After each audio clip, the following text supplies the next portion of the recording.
Je vois des visages lumineux, rayonnants, et je me pose une question. Ma question est de savoir si on vous a déjà dit un jour que vous n'allez pas y arriver. Si un jour on vous a dit que ce n'est pas possible pour vous, et peut-être qu'un jour on vous a dit que vous n'êtes pas à votre place. Moi, on me l'a dit, et à plusieurs reprises. Je suis née dans une famille très modeste, où il y a un père militaire, à l'époque commandant, une mère élève au lycée. Oui, parce que mes parents se sont mariés très jeunes. Ma mère est allée à la mairie à 15 ans. Et mon père, 25 ans, jeune officier de l'armée tchadienne. Et étant dans cette famille modeste, où on se contentait du peu et du minimum, pas de place au chichi ni au fanfare. Manger, aller à l'école, étudier, dormir. C'était tout. Rien ne me prédestinait à la vie que je suis en train de mener aujourd'hui et dont j'estime être le résultat d'un travail acharné, sans repos, de sacrifices intenses. Alors, si un jour on vous a dit que vous n'allez pas y arriver, mais que vous y êtes arrivé quand même, sachez que cela est le résultat de l'exploitation d'une force qui est en nous tous. Vous pourriez ne pas le savoir, mais cette force réside en chacun d'entre nous. Et cette force s'appelle la résilience. Cette capacité de transformer toutes sortes de défis, d'obstacles en une opportunité transcendante et qui peut vous amener dans des lieux où vous n'avez jamais imaginé. La résilience, je peux dire, met devant nous plusieurs chemins. La première que j'ai envie de partager avec vous ce soir, c'est déjà de vous dire les obstacles et les défis que vous rencontrez sont en réalité des épreuves pour vous forger. Une personne qui a réussi en faisant face à beaucoup d'obstacles n'est pas pareille qu'une personne à qui on a tout donné sur une table. Les réactions ne sont pas pareilles. Alors, vous savez, je n'ai pas imaginé que de mon parcours et de tout ce que j'ai eu à développer ou fournir comme effort, j'allais pouvoir me retrouver un jour autour d'une table où je serais avec des personnalités influentes, des décideurs, des dirigeants de ce monde, en train de donner mon avis, en train de discuter, comme si j'étais leur égal.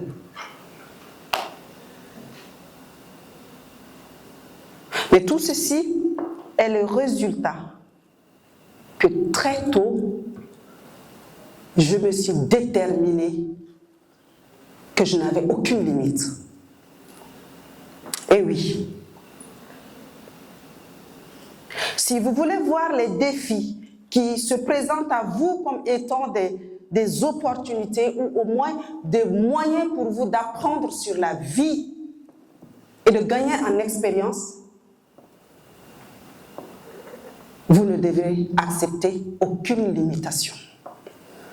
Et par là, Je viens à ce que je pourrais dire, ça serait le deuxième chemin pour développer votre résilience. C'est de vous dire que vous devez transformer chaque opportunité, chaque défi qui se présente à vous comme étant une opportunité. D'abord, utilisez ces obstacles pour vous forger. Ensuite, voir en eux des opportunités déguisées. Oui, derrière chaque porte fermée se trouve un grand prix. Derrière un non se place un oui.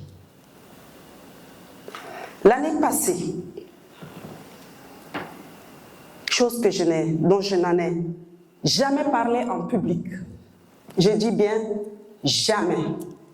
Pas un mot, pas une virgule. Mais que je m'apprête à vous dire, l'année dernière, à cette même période, au mois de février, ma famille et moi avions affronté ce qu'on pouvait appeler un tsunami.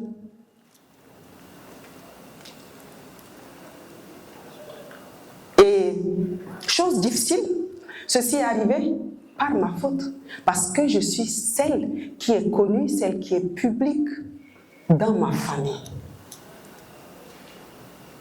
Et nous avons donc fait face à cette terrible situation qui nous a transposé dans une... Quelqu'un parlait de l'humiliation tout à l'heure, l'exposition dans la presse, dans les réseaux sociaux. Ce terrible outil qui nous sert aussi bien que nous détruit et détruit des vies. Et j'étais là en me disant, la culpabilité de faire vivre à toute une famille, une aussi grande et noble et prestigieuse famille, la famille du général Loubayola. Oui, mon père a fini par être général, paix à son âme. Et donc,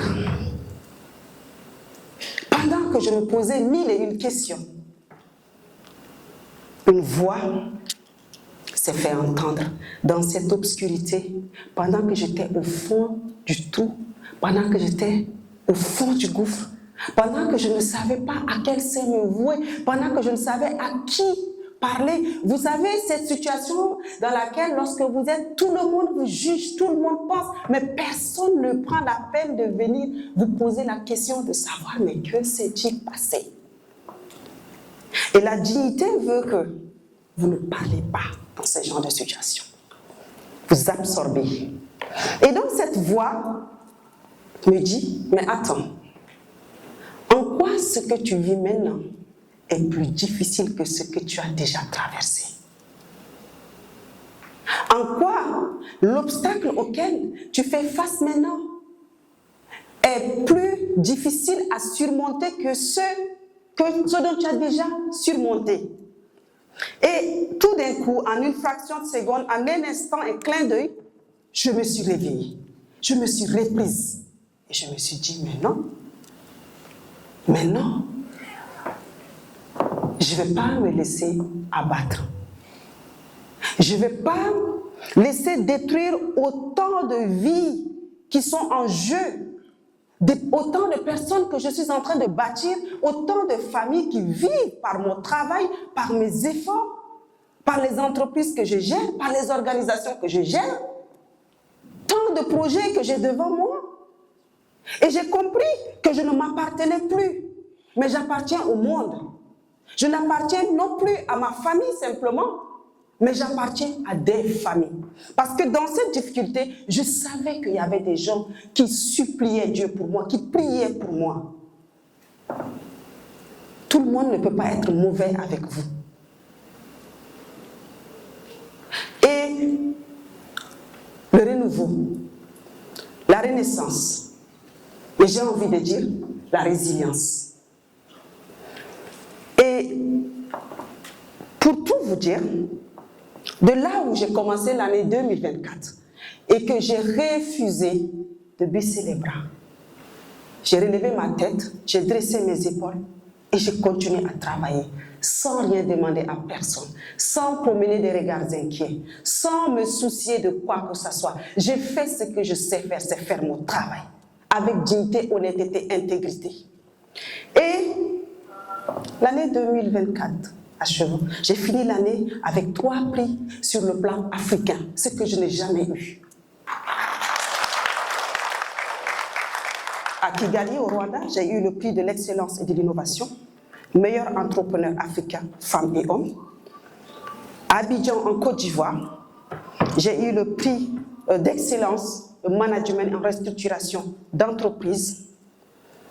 Et à Paris, en novembre, où je devais avoir le prix de meilleur leader féminin, africain et sur le plan Europe.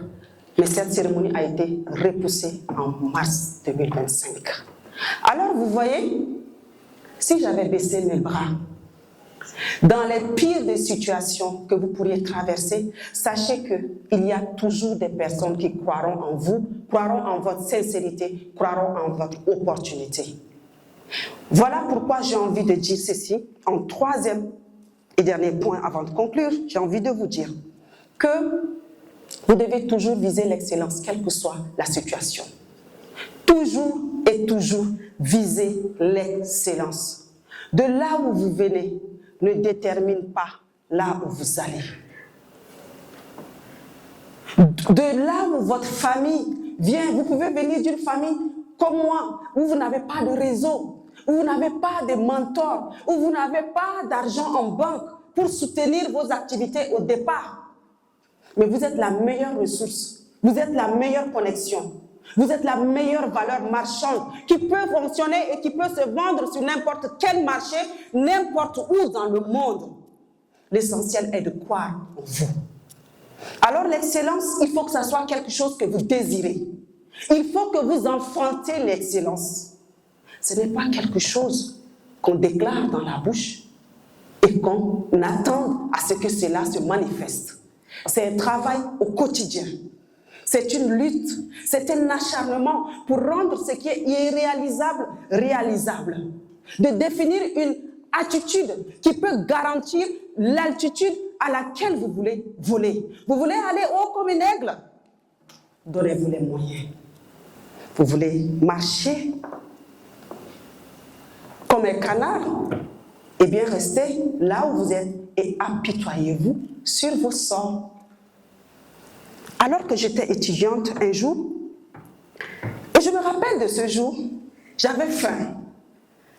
Parce que ce que mon père se forçait à m'envoyer et qui devait me permettre de vivre ne m'a jamais permis de finir le mois.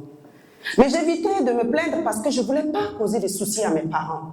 Imaginez un père, une mère qui se dit « Mon fils, ma fille est quelque part et qu'elle n'a pas mangé aujourd'hui alors qu'il va à l'école. » C'est difficile. Alors, je préférais prendre cela sur moi.